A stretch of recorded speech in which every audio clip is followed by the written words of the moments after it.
নমস্কার। অমলকান্তি, কবি নীরেন্দ্রনাথ চক্রবর্তী। অমলকান্তি আমার বন্ধু। স্কুলে আমরা একসঙ্গে পড়তাম। রোজ দেরি করে ক্লাসে আসতো, পড়া পারতো না।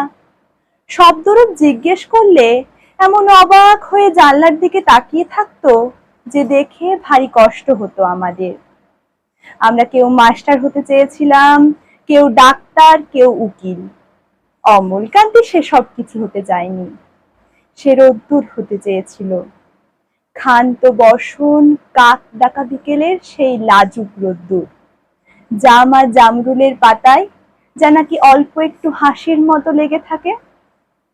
আমরা কেউ মাস্টার হয়েছি, কেউ ডাক্তার, কেউ উকিল।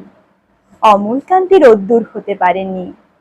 সে এখন অন্ধকার একটা ছাপাখানায় কাজ করে। মাঝে মধ্যে আমার সঙ্গে দেখা করতে আসে, চা খায়, এটা ওটা গল্প করে, তারপর বলে, উঠি তাহলে। আমি ওকে দরজা পর্যন্ত এগিয়ে দিয়ে আসি।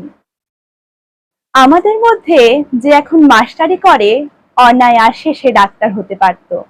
যে ডাক্তার হতে চেয়েছিল, উকিল হলে তার এমন কিছু ক্ষতি হতো না। অথচ সকলেরই ইচ্ছে পূরণ হলো, এক অমলকান্তি ছাড়া।